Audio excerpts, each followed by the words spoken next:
In this section, we will cover the skills of care coordination and care management.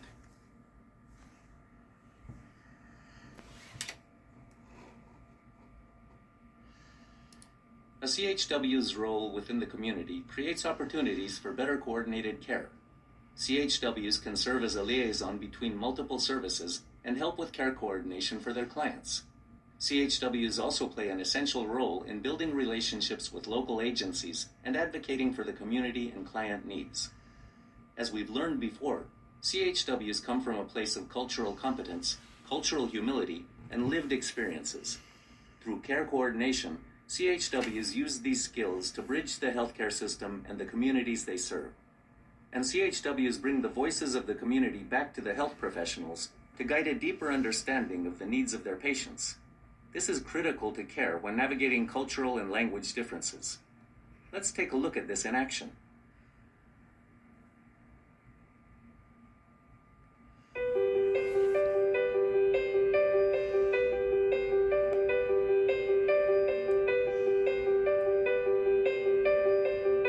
Buffalo County Community Partners worked for several years on looking at ways to impact access to care. We had a very high pre-diabetes and diabetes rate, and what we were finding is individuals weren't accessing primary care in our community, and they weren't being able to get in the door to see primary care.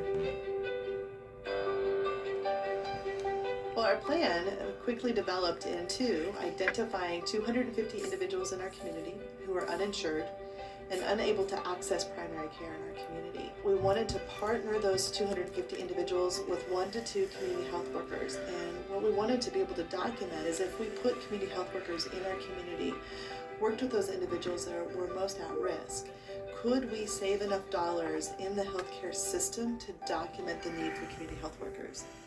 The first 50 individuals that we saw in the pilot, there was a lot of barriers that they were facing, whether it's a language barrier or very expensive procedures. They self-reported over $250,000 in medical debt. We also saw high utilizers of the emergency room because you're not able to access your primary care, so you're starting to move into the emergency room as your primary care location. One individual had been to the emergency room 14 times in the year before we enrolled him in the project. And every one of those were things that could have been handled in a primary care setting. And so what we did is we went to the community health workers that we had hired for this pilot program. We said, how do we reach 250 individuals? And they said, we go door to door, we go talk to people. And that's the beauty of what community health workers bring to this.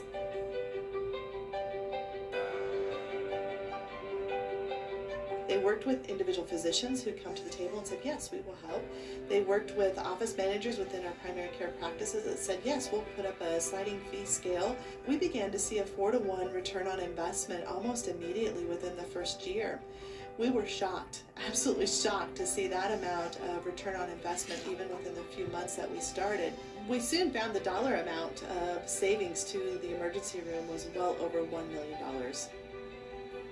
In the business sense, if you were a for-profit business and you could hire one person that could have a 400% return on investment in your community, that would be something ideally that you would want to look to and invest in.